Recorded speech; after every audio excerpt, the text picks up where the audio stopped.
हर हर महादेव, जय वीरकारा बजरंगी। आप सभी के ऊपर महादेव का आशीर्वाद और बजरंगबली की कृपा हमेशा बनी रहनी चाहिए। दोस्तों, जो मेरी आज की कहानी, अक्सर क्या होता है, हम कोई आदमी निर्दोष होता है, निर्दोष होने के बाद यदि उस पर तुम आरोप प्रति आरोप लगा देते हो तो एक लज्जा के और उसके कारण वो समाज में मुंह दिखाने के काबिल नहीं रहते कहीं भी, बिगर चोरी करे हुए। तो आज की जो मेरी कहानी है इसी में की है कि किस तरीके से चौपाल गांव में हरजू देवता का अवतार होता है और डंगरे के पीछे, क्योंकि कोई भी कहानी होती, कुछ भी होता है तो उसके पीछे एक कहानी और रीजन ज़रूर होता है। तो हरजू देवता ने किस तरीके से अवतार रखा और हरजू देवता खेलते हुए आ रहे हैं आज तक। तो दोस्तों, मैं हेम आपके खुद के YouTube चैनल में आपका मैं स्वागत करता हूं। और यदि आपके पास भी कोई ऐसी सच्ची कहानी, सच्ची घटना है, आप लोग वो सबके साथ साझा करना चाहते हो तो दोस्तों मेरे को टेलीग्राम, इंस्टाग्राम, फेसबुक और जीमेल किसी पर भी आप भेजना चाहो तो भेज सकते हो दोस्तों मेरे को। तो दोस्तों, मैं ज़्यादा ना बोलते हुए कहानी पर चलता हूँ। कहानी पर चलने से पहले मेरा चैनल का इंट्रो। उत्तराखंड घुमूलो क्या टिहरी क्या मुनशारी, उत्तराखंड घुमूलो क्या टिहरी क्या मुनशारी। हाचू हाचू हाचू हम पहाड़ी नीचू। जो ये कहानी आई है मेरे पास पिथौरागढ़, गोली घाट और चौपाल गांव और छावनी से आई है। ठीक है दोस्तों, कहानी है मेरी। कहानी पे जाने से पहले मैं सब लोगों से एक चीज़ और कहना चाहूँगा। जो मेरे भाई लोग टेलीग्राम पर लगातार एक दूसरे भाई लोगों की जो शंका में है, हर जगह विविधता चल रही है, उन लोगों की मदद कर रहे हैं मेरे टेलीग्राम ग्रुप से। हालांकि मैं नहीं देख पाता हूँ उतना, लेकिन जो हमारे सीनियर और जो वरिष्ठ लोग हैं वहाँ पर, और वो एक दूसरे की सहायता कर रहे हैं। जो इधर उधर से जो डंगरिया लोग हैं, तो कहीं पर भी कुछ ऐसी विपत्ता हो रही है तो कर रहे हैं। जैसे किसी भाई ने अगर मेरा टेलीग्राम लिंक वगैरह ज्वाइन वगैरह नहीं करा हो तो आप वहाँ पर जाके ज्वाइन कर सकते हो टेलीग्राम लिंक। तो वहाँ पर से आपकी जो मन में सवाल वगैरह जो कुछ भी है आप पूछ सकते हो उससे जुड़े। तो दोस्तों, कहानी पे चलते हैं। जो आज की कहानी है दोस्तों, हरजू देवता का अवतार कैसे हुआ। ये कहानी आज से कम से कम 2005 और 6 की कहानी है। एक गांव में, जो नाम है काल्पनिक रहेंगे सारे, एक गांव में वृद्ध महिला रहा करती थी जिनका मैं नाम अंकित कर देता हूं। और जिन जिनका रोल रहेगा मैं केवल उनका ही नाम अंकित करूंगा कहानी में, और बाकी लोगों का नहीं। दरअसल इनके परिवार में एक सोवन सिंह थे, और सोवन सिंह की जो पत्नी थी उनका नाम था रेखा, और इनकी जो बहू थी उनका नाम था अनीता। अब जो रेखा थी वो वृद्ध महिला थी काफ़ी, और सोवन सिंह भी काफ़ी वृद्ध थे। तो ये क्या करती थी रेखा, जैसे इनके घर में को भी कोई आता था तो उसको झाड़ फूंक और ये ऐसे करते थे। जैसे किसी पर मंत्र लगा दिया, किसी को ये कर दिया, कोई जैसे जानता है ना, अगर उसको कुछ ज़्यादा नहीं भी आता है तो वो वैसे ही उस पर हाथ लगा के या विभूति लगा के कुछ भी करते थे तो वो सही हो जाता था। तो अब रेखा को ऐसे करते करते काफ़ी समय बीत गया। तो वहाँ के जो स्थानीय लोग थे, स्थानीय लोगों ने क्या कहा कि रेखा क्या करती है, ये जादू करती है और ये टूना करती है, ये मुना करती है, इन लोगों से दूर रहो। क्योंकि अक्सर जो बोला गया है, हमारे वहाँ की कहावतें हैं और पहाड़ों में बोला गया है, पुलिस वालों से ना दोस्ती अच्छी ना मित्रता अच्छी, वकील से भी ना दोस्ती अच्छी ना दुश्मनी अच्छी, डॉक्टरों से भी ना दुश्मनी अच्छी ना दोस्ती अच्छी। वैसे ही जो डंगरिये होते हैं, इनसे ना दोस्ती अच्छी ना दुश्मनी अच्छी, क्योंकि इनके बाद आदमी मुसीबत में जाता है, क्योंकि ये ना जाने किस बात से बुरा मान जाते हैं और इनका ना जाने किस बात का दोष लग जाता है। तो उसी प्रकार से क्या बोला, इनके गांव में क्या चल गया कि ये जादू और टूना मुना मंत्र वगैरह करते हैं, तो इनसे दूरी जितना हो सके बनाए रखो। तो अब इनके जहाँ भी ये जाती थी रेखा, तो जितने गाँव वाले थे सब अलग अलग हो जाते थे, कहते ये तो बहुत तांत्रिक है, इससे दूर हो जाओ दूर हो जाओ। रेखा ने अपना काट दिया, उन्होंने कहा चलो हटाओ यार। अब कहने वाले कहते रहते हैं, अपना हम काम करते हैं, अपना जीते रहते हैं। अब इनकी जो बहू थी अनीता, वो क्या हुआ, घास काटने जा रखी थी। अब गांव में होता है ना, जब बातें वगैरह चलती है, सब कुछ चलता है। तो जैसी अनीता घास काट रही थी तो इनके जो अगल बगल के जो वो लोग थे, तो अनीता उनके साथ गई। तो जो इनकी सहेलियाँ वगैरह थी वो कहते हाँ ये अनिता दगड़ झंझाओ यार, ये एक सास तो जादू करती है, मतलब इसके साथ मत जाओ, इसकी सास जादू करती है। तो जो अनिता को बड़ा बुरा लग गया। उन्होंने कहा यार ये मेरे से ऐसा क्यों कह रहे हैं। अब जो देखो मेरे बारे में कुछ कहे तो मैं सह लूँगा, लेकिन अगर मेरे बच्चों के सामने मेरी कोई निंदा करेगा तो बच्चे नहीं सह पाते हैं, वो नहीं कर पाते। तो इसी प्रकार से अनिता का जो गुस्सा था वो 7वें आसमान में पहुँच गया। अब वो कहाँ गई, वो अपने घर चली गई। उसके बाद जब घर गई तो उसकी सास ने कहा बुआरी तू आज घास में जल्दी के लिए आ गए थे और तू आज घास काट के लाई। रेखा ने कहा। तो अनिता ने कहा वहाँ घास काट के क्या करूँगी मैं, अकेले जाना अकेले करना, और तुम्हारे बारे में तो लोग ऐसी ऐसी बात करते, तुम्हारी वजह से मेरे साथ कोई नहीं आने को राजी हो रहा। तुमने तो अपना जैसा करा आज हमारे लीजिए ये काव है कि हम लीजिए कोई नहीं बुला रहा आज। तो उसकी जो सास थी, सास ने कहा यार अब बुआरी क्या कर रहा हूँ, तो आप छोट फूकर रहे हैं, जो बोल रहा है बोलने दें, हमने क्या करना है, हम क्या मुंह लगे उन लोगों से। अब जो बुआरियाँ थी जो वो परिवार की थी, इनके होता नहीं जब ब्रदर हो जाते हैं या ब्रदर होने के बाद अलग अलग हो जाते हैं, तो उनकी बहू थी। अनिता ने कहा तुम एक काम करो, अगर तुम सच्चे हो सारी चीज़ें हो तो तुम वहाँ जाओ, मंदिर में जाओ, कैल बकरू के मंदिर में जाओ और वहाँ जाके घात मार के आओ। दादी ने कहा रहने दे बेटा, वो भी तो अपने परिवार के हैं, बोलने दे, बुआरी का उनका कहेगा क्या बुरा मानना है, तू रहने दे। उन्होंने कहा ये बुआरियाँ ही नहीं कहती है तुम्हारे बारे में, इनके कुल में जितने लोग हैं और इनके परिवार में जितने हैं सब जो तुम्हारी निंदा करते हैं, हर जगह तुम्हारी निंदा करते हुए आ रहे हैं, तुम जाओ और मार के आओ धात। तो इन्हें मना करा। उन्होंने कहा नाना बुआरी रहने दे, वो भी अपने परिवार के हैं, ऐसा नहीं बोलते हैं। तो बोलते हैं ना जैसे कोई क्या नाम कहते हैं, जहाँ हमारी अंगली डालने वाली होती है, अगर वहाँ कोई अंगली डाले तो कोई दिक्कत नहीं पड़ता, जैसे नाक में कान में अगर अंगली डालोगे तो कोई फर्क नहीं। लेकिन अगर कोई उस जगह पर डाल दे अंगली जहाँ पर कोई मतलब अंगली जाने का कोई वो नहीं रहता, जैसे पिन घुसेड़ दे कोई वहाँ पर, तो उसका बहुत दर्द होता है। तो अब बाहर वालों ने तो कहा चलो कोई बात नहीं, अब इनकी घर की बहू ने भी इनको क्या कर दिया, पिंच कर दिया। उनने कहा तुम करते होगे, तुम जानते होगे कोई जादू, इसीलिए क्या नाम कहते हैं तुम नहीं जा रहे हो। अगर तुम सच्चे होते तो तुम जाते और घात मार के आते। तो इनकी सास को बड़ी सास को मुँह ऐसा हो गया, रोने लगा हो गया कि अपनों ने, बाहर वालों ने तो कहा आज मेरे अपनों ने भी मुझे टोक दिया। उनकी सास के आँख से तर आंसू निकलते रहे, आंसू नहीं रुक रहे थे रेखा के आँख से। रेखा ने कहा अब मरती क्या नहीं करती, आज मेरी ज़िंदगी भर की कमाई और ज़िंदगी भर की तपस्या आज मेरी इस मुकाम पर आ गई कि मुझे दूसरों के पास जाना पड़ रहा है न्याय के लिए। तो दादी ने कहा ठीक है लाभवारी, फिर मैं, तू ये न्याय का चाहती है तो मैं न्याय करने जाती हूँ अब तेरे वहाँ से, मैं सच्ची हूँ या झूठी हूँ करके। उन्होंने कहा मांस के दाने दे मेरे को, मांस के दाने दिए और चावल दिए। और चावल देने के बाद, अब बुढ़िया ही थी, वो ज़्यादा जवान भी नहीं थी, बुढ़िया थी। तो बुढ़िया ने चश्मा पहना, चश्मा पहनने के बाद उन्हें लाठी पकड़ी, लाठी पकड़ने के बाद वो टुक टुक टुक पटा लग गया। कहाँ, कैल बकरू के थान में। तो जाते जाते वहाँ से 2 रास्ते कटते थे, एक इधर को जाता था एक इधर को जाता था। तो दादी अम्मा कहाँ चले गई, दूसरे वाले रास्ते पे चले गई। और वहाँ पर जब मंदिर आया, मंदिर आने के बाद दादी अम्मा ने भी ध्यान नहीं दिया मैं कहाँ जा रही हूँ, कैसे आ रही हूँ। तो दादी अम्मा ने मंदिर में गई। मंदिर में जाने के बाद वो मांस के दाने मूर्ति निकाले और रखे वहाँ पर, और रखने के बाद मारी वहाँ पर दाने। उन्होंने कहा तू अगर होगा सच्चा देवता और अगर होगा तू यहाँ का न्यायकारी राजा, और अगर मेरे वचनों का तूने रखना होगा लाज, तो मैं तुझे पुकारती हूँ और न्योत करती हूँ। यदि मैं झूठ होंगी और मैंने नित्य कर्म किसी का बुरा नहीं करा होगा और ना मैं कोई ऐसी विद्या जानती होंगी, जिन लोगों ने मेरे बारे में ऐसा बोला है और जो मेरी बुआरी है उसने ऐसा बोला है और मैं सत्य हूँ या झूठ हूँ, तो उनका कुल का क्या कर दे, नाश कर दे। मारी दाढ़ी और दादी की नज़र जैसी ऊपर हाथ जोड़ने के लिए मंदिर पे पड़ी और दादी क्या हो गई,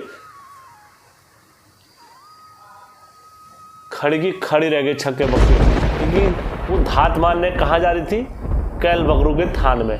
लेकिन चलते चलते कहाँ पहुँच गई, सिद्धू मसाण के थान पे पहुँच गई। जब देखा दादी ने, और दादी के मतलब बाण से पसीना पसीना, और दादी घबरा गई। दादी ने वो खिचड़ी और जो मांस था वो सिद्धू देवता के थान में फेंका। अब फेंकने के बाद दादी ने लगा एक कदम उल्टे, और दादी ने आओ देखा ना ताओ देखा, वो कहाँ को आ गई, घर को आ गई। क्योंकि जो रास्ता था सिद्धू दैत्य का वहाँ का, उनके मंदिर का जाने का, और जो कैल बकरू के जाने का रास्ता एक ही था, बस थोड़ा सा कट एक इधर को जा रहा था तो एक इधर को जा रहा था। तो दादी उस वाले कट में चले गई सिद्धू देवता के मंदिर में। अब वहाँ पर जाने के बाद जब दादी ने मारा तो दादी घबरा के घर में आ गई। उन्होंने कहा, अपनी बुआरी को बताया, उन्होंने कहा अनिता मैं धात मारूँ वहाँ जा रहे, और धात पड़ गई कहाँ। तो उन्होंने कहा कोई बात नहीं, जहाँ भी पड़ी है धात तो अब क्या हो गया, धात तो लगी गई तुम्हारी, अब जो भी होगा। सर जो लेडीज इनको मतलब इनके बिरादरों में थी, तो उनका नाम था मीना। मीना के क्या थे, एक लड़का था एक लड़की थी। दरअसल लड़की का नाम था ललिता, ललिता की विवाह हो चुका था, और जो लड़का था लड़के का नाम था विनोद।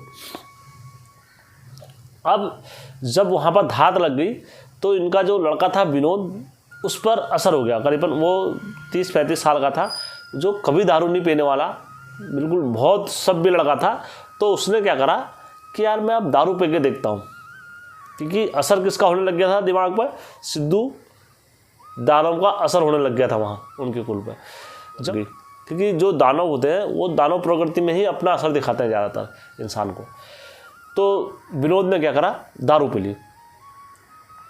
दारू पीने के बाद क्या हुआ, ये जब इतना नए नए दारू पीना सीख रहे थे, नए नए में बहुत जोश भी होता है, तो ये आ रहे थे, इनकी मतलब रास्ते में किसी से टक्कर हो गई तो थोड़ा बल में भी ताकत में भी थे। तो इन्होंने क्या कर दिया, उनके पिताजी जो थे आर्मी में थे, तो उनके साथ इनकी लड़ाई हो गई। तो इन्होंने उनके पुत्र को मार दिया, विनोद ने खूब वही हाथापाई और खूब मार दिया इन्होंने, तो उनका पुत्र को अधघायल कर दिया। अब जब वो घर में गया, उन्होंने देखा, उन्होंने कहा यार मेरे पुत्र को मार दिया इन्होंने। तो उनके पिताजी ने 1 महीने तक अपने पुत्र को सब कुछ सही करा। उसके बाद विनोद को क्या करा, दोस्ती कर ली विनोद से, यारी दोस्ती करी। यारी दोस्ती करने के बाद विनोद को अपने वहाँ ड्रिंक में निमंत्रण करा। उन्होंने कहा यार दोस्ती, यार दारू हारू पीएंगे हम सब यार, हम तो यह है, मेरे पास नया ब्रांड आया है माल। अब विनोद क्या कर रहा था, नया दारू पीना सीख रहा था। तो नए में तो आपको पता ही है दोस्तों क्या चीज़ होती है, दारू चाहिए होती है, और बस ये शौक भी होता है, एक चस्का भी होता है। फिर इनने क्या करा, दारू पीने चले गए वहाँ। जब दारू पी वहाँ पर, इनने दारू पीने के बाद सारी दारू पी गए। उनने क्या करा था आर्मी वाले ने, उनने क्या करा, जो दारू की बोतल होती है उसको बारीक तरीके से पीस दिया, बिल्कुल मोहिन करके पीस दिया, और पीसने के बाद उनके ड्रिंक में मिला दिया। उसने दारू पी ली, सब कुछ पी लिया। अब उसके बाद वो अपने घर को आ गया। अब जब घर को आ गया तो उसके बाद उसने असर दिखाना स्टार्ट करा दारू ने। 1 महीने बाद, जब 15 दिन के बाद उसको शरीर में धीरे धीरे वो आंतों में ये करना वो धीरे धीरे शरीर को काटते रही दारू। क्योंकि कांच हुआ, कांच तो भाई काटेगा, असर दिखाएगा अपना। उनने धीरे धीरे काटा करके 15-20 दिन बाद वो उनका लड़का विनोद खत्म हो गया। अब जब विनोद खत्म हो गया, उनकी माता क्या हो गई, वो विनोद के वियोग में बिना भी हाफ माइंड से हो गई। तो उनने क्या बोला, अपनी एक जो इनकी बिरादर में लड़की महिला थी, तो वो कहाँ जा रही थी, उनके वहाँ जा रही थी घर को, जेवर उनको दिया। उन्होंने कहा ये मेरी लड़की ललिता है, ये उस तक पहुँचा देना, और मैं थोड़ा काम से जा रही हूँ। तो नीचे ही छानी जहाँ पर गांव है, तो वहाँ नीचे गंगा बहती है, तो रामेश्वर घाट बोलते हैं वहाँ पर। तो रामेश्वर घाट में गई। घाट में जाने के बाद उनने क्या करा, नदी में लहर मार दी, तो उनका भी क्या हो गया, मर गया। इनका तो क्या हो गया, कुल समाप्त हो गया। अब क्या होता है, क्योंकि ये बड़े तत्काली देवता होते हैं, जो मतलब अपनी कॉल करने में देरी नहीं करते हैं। तुरंत तैड़ फैड़ करने वाले देवता हो, जैसे भंडारी गोलजू हो गए, भंडारी गोलजू बोलते हैं, कैल बकरू हो गए और सिद्धू दानव हो गए। ये वहाँ के प्रचंड है न्याय करने में। कोई भी अगर इनको धात मारते हैं तो धात मारने के बाद तुरंत उनको फैसला और असर दिखाता है। उसके बाद क्या हुआ, ये कॉल अपना भूल गए कि यार हमने कॉल करी थी। उन्होंने कहा वो तो अब हो गया जो भी हुआ। अब उसकी दादी को भी पता नहीं था किसने क्या करा, ये भी और रह गई उधर, ध्यान इनका भी नहीं रहा कि यार हमने वहाँ पर कॉल पुकार करी थी। क्योंकि आदमी आवेश में सारी बातें भूल जाते हैं। क्योंकि धात का एक नियम होता है, अगर वो नियमबद्ध अगर तुम धात मारोगे उसके स्थान पर जाके तो वो कॉल ज़रूर सुनी जाती है। लेकिन अब ये मत सोचना कि यार हम अपने यहाँ से पुकार दें या कहीं से पुकार दें हमारी देवता सुन लेगा, नहीं, ऐसा नहीं होता। आपको उनके स्थान पर और न्योत करके और उनका जो विधिवत भोजन होता है वो दे के आना पड़ता है, तब जाके धात लगानी पड़ती है। हमारे गोलजू को भी कोई ऐसी धात नहीं मारेगा जब तक उनका प्रोसेस नहीं होगा, पूरा नियम नहीं होगा। क्योंकि वो एक विपता अलग प्रकार से होती है और आप न्योत करने में अलग प्रकार होता है। उसके बाद ये भूल गए, इनको धात भूल गए। अब क्या हुआ, वो तो भैया चटक भैया मैंने तेरा काम करा है तो ये रुकने वाले थोड़ा होते। मैंने जब तेरा काम कर दिया तो तू भाई मेरा वो दे, आहार दे, ये होता है इनका। तो क्योंकि वो दानव हुए, दैत्य हुए भैया, वो इधर से छोड़ के पात हुए, अपना जब करने में देरी नहीं लगाते तो अपना लेने में भी देरी नहीं लगाते। तो इनके क्या थे, रेखा के उनका पोता था, ठीक है। मैं इनके पिताजी और का सारों का नाम नहीं रख रहा हूँ कि काल्पनिक ही रहेंगे सारे, मैं उनके पोते का नाम रख रहा हूँ। उनके पोते का नाम था हरीश। हरीश एक लंबा टाइम हो गया था, तो हरीश क्या था, काफ़ी यंग और मतलब मान के चलो ऐसे होंगे 18-19 साल का लड़का था। तो वो कहाँ जा रहे थे, अपनी बहनों के साथ कहीं को जा रहे थे, विचरण करते हुए अपने रिश्तेदारी में जा रहे थे। तो हरीश अपनी बहनों के साथ खेल लगते हुए जा रहे थे रास्ते में। इनके हाथ में थी लाठी हरीश के, और इनकी बहनें क्या थी, निहत्ते थी। तो हरीश अपनी बहनों से खेल लग रहा है, कह रहा है यार अगर तुम्हारे आगे से अगर कोई आ जाएगा तो तुम कैसे बचोगे बताओ तो ज़रा। मेरे हाथ में तो ये लाठी है, मैं तो ये लाठी को टेक के और ये मार के मैं तो बच जाऊंगा, तुम कैसे बचोगे।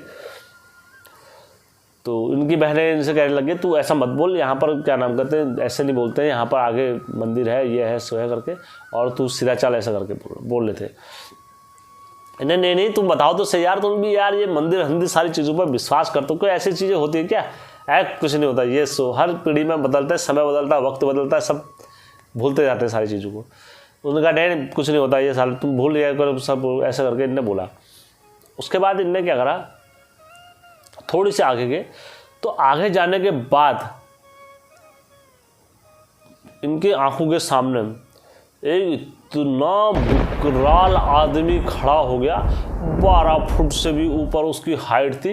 ये इनने जो बताया हरीश ने कि मैं उसको जितना ऊपर को देखे जा रहा था तो उसके मुझे बाल दिख रहे थे और उसका शरीर इतना भयंकर दिख रहा था कि जिस कारण से मेरी आँख से आंसू निकल गए और मैं वहीं मूर्छित पड़ने के उसमें हो गया। मेरे हाथ से भी लाठी छूट गई, मेरा सब कुछ हो गया। मैंने ये सोचा कि आज नहीं बचूंगा।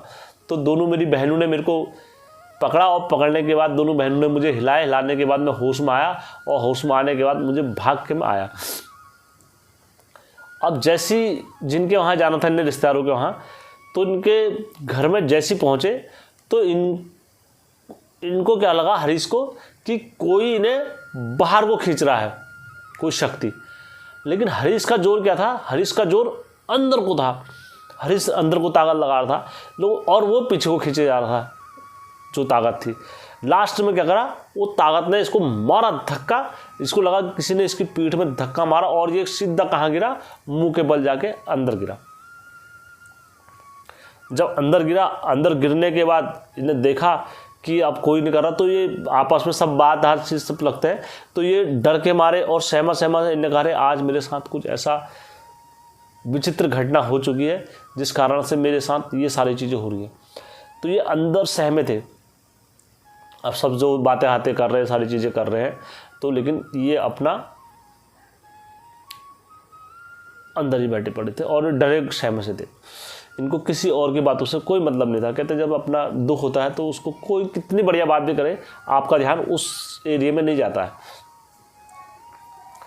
एक दिन बीता, फिर 2 दिन बीता, ये अपने घर को आए। घर को आने के बाद 3 दिन, 4 दिन, 5 दिन, ये क्या हो गए, बिस्तर में अड़पट हो गया हरीश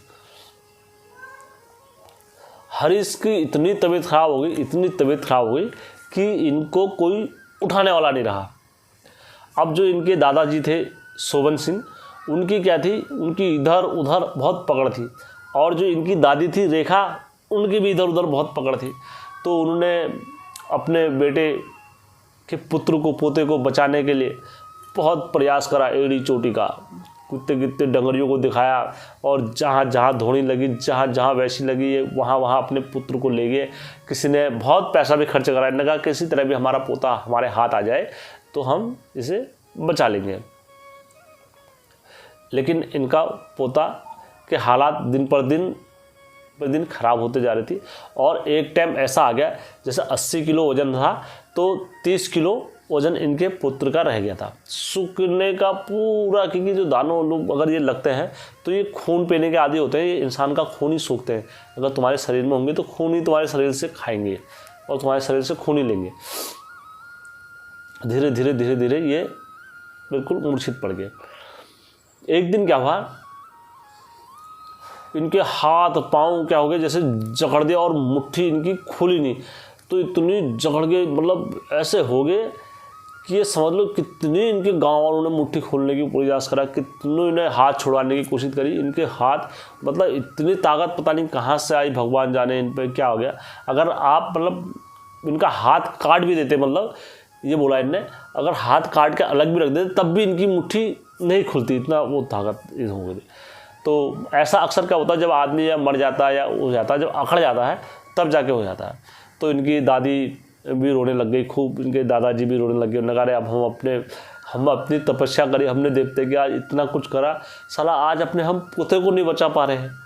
ऐसी क्या विपदा और ऐसी क्या आन पड़ी जो आज हमारा पोता इस हालत में है और आज हम उसको नहीं बचा पा रहे हैं। कहाँ हमसे गलती हो गई, क्या हो गई, मतलब आदमी बहुत विचरण करता है। और उधर इनके दादाजी, क्योंकि जो प्रोसेस होता है, नियम होता है, उन्होंने कहा अब ये साला मर ही गया हमारा हरीश। अब इनने क्या करा, इनके कपड़े हपड़े लत्ते वगैरह सारे निकाले। इनने क्या करा, बोलते जलाने का, अग्नि में जलाने का प्रोसेस कर दिया। इनने कहा इनके कपड़े वपड़े सब पकड़ो और इनको कपड़ों को जला देते हैं। फिर अब क्या, इसने बचना ही नहीं है, बच रहा होता तो बच जाता, इतना तो हमने सारा इसके लिए हर चीज़ कर दिया है। अब इसको कपड़े वपड़े जला के हम वो कर देते हैं। इनने दादाजी ने कपड़े वपड़े पकड़े, सब कुछ करा, और वो कपड़े वपड़े जला जुलू का आ गया वहाँ से। अब इनके घर में क्या हुआ, शाम को वहाँ पर सभी लोग आते, तो उन्होंने कहा यार कैसी तबीयत। तो उनके घर से ही, मतलब नीचे से एक रिश्तेदार थे इनके, जो भतीजे वगैरह थे, तो वो आए। उन्होंने अब जो नाम, जो साथ के होते हैं नाम लेके बोलते हैं, उन्होंने कहा शोभन सिंह एक काम करो यार, तुमने सब जगह तो कर ही लिया है, नीचे छावनी में वहाँ हरजू की चौरास रखी है, तो एक बार इसे अंतिम बार ज़रा हरजू की चौरास में भी ले चलो, और क्या पता वहाँ हरजू देवता की कृपा और मेहर हो जाए, बच जाए तुम्हारा पोता। एक आशा बड़ी निर्बल चीज़ होती है देवताओं पर ना, कि मर भी जाए तो आदमी तब भी मतलब देवताओं से आशा और विश्वास नहीं छूटता है। इन्होंने कहा ठीक है फिर चलो कर देता हूँ, फिर मैं अंतिम एक और इतना सही हरजू के पास भी एक बार जा देते हैं, और अपने हरजू के वहाँ पर भी नतमस्तक होके कर देंगे एक बार। तो इनने क्या करा, ये डोली टाइप की बनाई, और डोली टाइप की बनाने के बाद 4 भाई इधर से लगे, 4 इधर से लगे, और हरीश को डोली में डाला, और डालने के बाद वहाँ पर चौरास में ले गए सब जने। अब चौरास में ले गए, डोली पर इनको रख दिया। अब जब डोली में इनको रखा वहाँ पर, देखो देवता को पता रहता है कौन विपदा से आया है, कौन दुख के मारे आया है, कौन खुशी के मारे आया है। देवता तो सबके दिल की बात जानते हैं। तो जैसी मतलब हरजू की जब चौरास होती है तो ऐरा गैरा कोई आता नहीं है पहले तो, कोई भी, मतलब आप, मतलब मेरी बात में इसमें आपको एक चीज़ और बता रहा हूँ, आप मेरी बातों का वो मत करना। जैसे जो हरजू की जब चौरास लगेगी, या हरजू देवता की जब अगर चौरास लगती है, तो गगनाथ देवता को भी आने का आदेश नहीं मिलता है। क्योंकि बोलते हैं गगनाथ देवता जी को भी गोलजू अंदर नहीं आने देते हैं हरजू की चौरास में, केवल जहाँ हरजू को राग रहनी। तो क्योंकि गगनाथ जी हुए वो भी जोगी, लेकिन गगनाथ जी क्या हुए रंगीली जोगी कहलाते हैं, बोलते हैं ये लोग, बोलते हैं रंगीला जोगी है गगनाथ जी को। तो गगनाथ जी को अंदर नहीं आने। बस क्या होता है, हरजू गुरु ने कोई गलती नहीं करनी चाहिए। जिनके घर में हरजू गुरु के होते हैं उनसे कोई गलती नहीं होनी चाहिए। तो अगर उनने निस्वार्थ और गलती नहीं करी होगी ना हरजू गुरु ने, तो गगनाथ जी इनकी धोनी पे नहीं आ सकते। फिर गगनाथ जी बाहर ही रहेंगे धोनी पे, और खुद ही नहीं आएंगे गगनाथ जी जहाँ पर हरजू गुरु के खिलेंगे। इतनी मतलब हरजू की ताकत रहती है धोनी में। तो उसके बाद क्या होता है, इनके अब गोलजू का पहरा चलता है वहाँ पर। गोलजू का पहरा, कलवा का देवता और लकुड़ी वीर का, इनका सबका पहरा हरजू की धोनी में चलता है। ठीक है, मैं और गोलजू नेतर हर किसी की धोनी की पहरेदारी नहीं करते, लेकिन हरजू की धोनी की पहरेदारी गोलजू का चलता है वहाँ पर अदवाई। तो क्या हुआ, इनका पहरा चल रहा है। तो जब ये अंदर आए तो पहले गोलजू नाचते हैं, सब नाचते हैं, सारे नाचते हैं जय मामू की जय नामू की करके। अब क्या होता है, हरजू की अदवाई चालू हो जाती है हरजू देवता की। अब जब हरजू देवता की अदवाई वगैरह जब चालू होती है, तो चालू होते होते होते होते होते होते होते होते क्या होता है, जैसे क्या नाम कहता है हरजू देवता का अवतरण होने वाला होता है डंगरिए पे, तो वो डंगरिए पर अवतरित नहीं होते हैं हरजू देवता। हरजू देवता कहाँ अवतरित हो जाते हैं, वो जो डोली में लड़का पड़ा होता है और जिसको घर से 4 जने उठा के लेके आए रहते हैं, उसमें हरजू देवता का अवतार हो जाता है तुरंत। और जैसे अवतार होते हैं तो वो डोली से उठता है एकदम हरीश, और उठने के बाद और वो स्पीड से जाते हैं, भागते हुए जाते हैं, और जो धुनी लगी थी तो वो धोनी में क्या करते हैं, कूद मार देते हैं धाड़ से हरजू देवता। बोलते हैं पूरे 5 मिनट तक वो धोनी में खड़े रहे।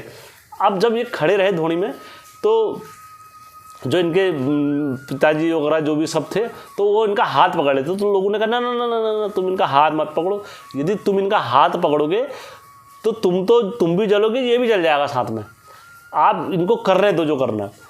तो 5 मिनट तक सारे गांव वालों ने वो दृश्य देखा, और ये अग्नि में खड़े रहे पूरा हरीश।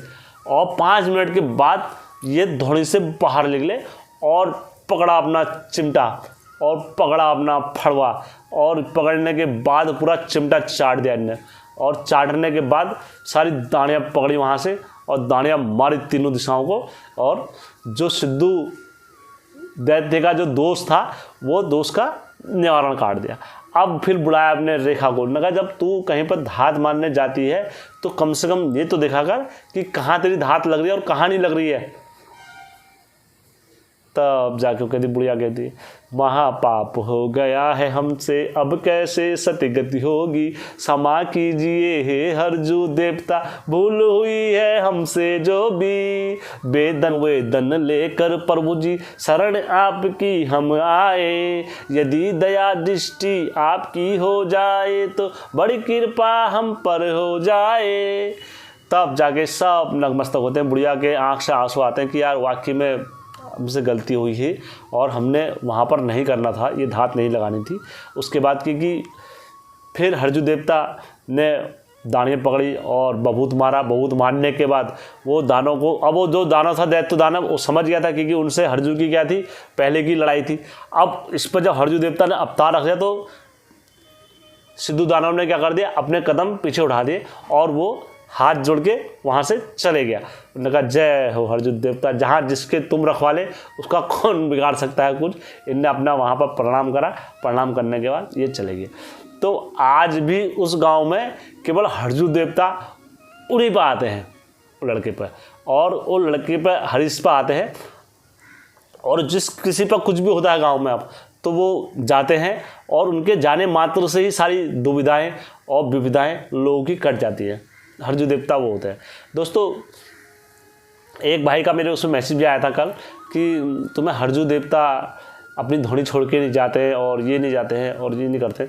देखो, मैं हमेशा अपनी कहानी में ये सब चीज़ बोलता हूँ, क्योंकि देश और परिस्थिति के अनुसार हमारी कहानियाँ बदल जाती हैं। शायद आपके गांव में ये होगा, मैं ये नहीं कह रहा हूँ कि आपने गलत बोला है, आपके गांव की और आपके शहर की ये परंपरा होगी, लेकिन जहाँ से मेरे को कहानी आई है ये वहाँ की सत्य घटना है और इस घटना के वहाँ पर लोग साक्षी हैं आज भी। अगर आपको लगता है कि ये हेमचू पहाड़ी की तरह से मिथ्या बोला गया है और ये सारी बातें बोली गई है, आज भी वहाँ पर मंदिर है हरजू देवता का और सिद्धूदा नाम का मंदिर जंगल में है, आप वहाँ पर जाके देख सकते हो। तब आपको चाहे कुछ भी बोलना हो कहानी के बारे में आप बोलो और हम आपके दोषी हैं। तो दोस्तों, क्योंकि हर क्षेत्र की कहानियाँ अलग हो जाती है, क्योंकि हमारे अंदर देवता आता है, दो चीज़ होती है, या तो देवता तुम्हें अपनी परिस्थिति के हिसाब से डाल देता है, और देवता का वो तुम्हें अपनी परिस्थिति के हिसाब से नहीं डाल पाए तो देवता क्या करता है, तुम्हारी परिस्थिति के अनुसार फिर ढल जाता है। ये दो कारण होते हैं। तो आप इसमें मत करना कि यार हमारे पर हरजू देवता आते तो हमारे नियम ये हैं। आप हरजू देवता आपके ढाल में भी ढल सकते हैं, आप जैसी जो श्रद्धा करना चाहो तो वो आप पर हरजू देवता उस ढाल में चल जाएंगे। तो दोस्तों, आज की कहानी मैं यही समाप्त करूँगा, क्योंकि मैंने पहला पार्ट अगर आप लोगों को समझ में नहीं आया होगा तो पहला पार्ट ज़रूर देखना और तभी जाके आपको इसका दूसरा पार्ट समझ में आएगा दोस्तों। तो मैं आशा करता हूँ आप लोगों को कहानी अच्छी लगी होगी, और जिस किसी को भी कहानी अच्छी लगी होगी और आपने सोचा कि यार हेमचू पहाड़ी चैनल की एक अच्छी पहल है उत्तराखंड की संस्कृति को लेके, तो आप